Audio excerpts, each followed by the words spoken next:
Bonjour à tous. Bienvenue à LingoPie News in Easy French. Aujourd'hui, nous vous apportons les principales nouvelles de ce lundi 10 mars 2025. Commençons par les nouvelles des États-Unis. La demande de Trump pour l'autodéportation.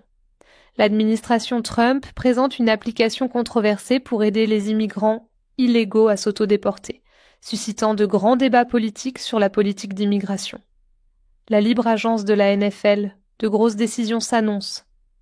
Alors que la fenêtre de libre agence de la NFL s'ouvre, des stars comme Aaron Rodgers et Russell Wilson doivent en apprendre des décisions cruciales concernant leurs futures équipes. D'ici commence la reconstruction de la place Black Lives Matter. Les efforts de reconstruction doivent commencer sur la place Black Lives Matter à Washington DC, renouvelant les discussions sur la race et l'activisme. Les juges de NYC libèrent des délinquants violents. Des rapports révèlent que les juges de New York libèrent des délinquants violents à un rythme alarmant, soulevant des préoccupations pour la sécurité publique et des critiques de la part des responsables. Négociations entre les États-Unis et l'Ukraine en Arabie Saoudite.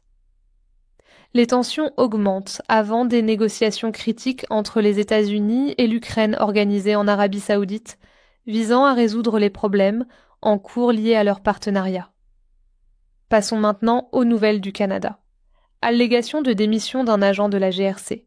Un sergent d'état-major noir de la GRC affirme qu'il a été dégradé après avoir exprimé des préoccupations concernant les droits de propriété intellectuelle dans une initiative de formation qu'il a dirigée, soulevant des problèmes de discrimination raciale au sein de la force. Trudeau plaide pour une réforme de la GRC. Dans une ultime poussée en tant que Premier ministre, Justin Trudeau appelle à des réformes importantes dans la GRC, soulignant la nécessité de responsabilité et de transparence au sein de l'Agence nationale de police. Passons aux dernières nouvelles du Royaume-Uni. Grande opération de sauvetage après une collision en mer du Nord. Une opération de sauvetage importante est en cours après la collision d'un pétrolier et d'un cargo près de l'estuaire de l'Humber, suscitant des inquiétudes sur la sécurité dans l'industrie maritime. Le gouvernement rejette une enquête sur le meurtre d'un député. Le gouvernement britannique a rejeté les appels à une enquête sur le meurtre du député Sir David Amess, ce qui a provoqué l'indignation de sa famille, qui trouve la décision profondément insultante. Continuons avec les nouvelles d'Australie et de Nouvelle-Zélande. Les Parramatta Eels confirment le départ de Brown. Dylan Brown des Parramatta Eels quitte le club pour un contrat lucratif avec Newcastle, marquant une potentielle histoire dans les transitions de la NRL. Les inondations du Queensland perturbent la préparation de la saison. De fortes inondations obligent les équipes de foot du Queensland à changer de lieu d'entraînement, soulignant l'impact de la météo sur le sport dans la région. Enfin, avec les nouvelles internationales, les grèves dans les aéroports allemands causent le chaos des vols.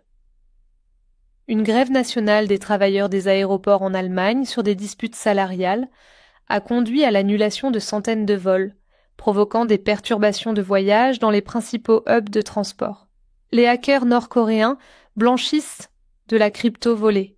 Le groupe notoire Lazarus de Corée du Nord blanchit apparemment des centaines de millions après avoir piraté l'échange de crypto Bybit, illustrant la guerre cybernétique de haut niveau.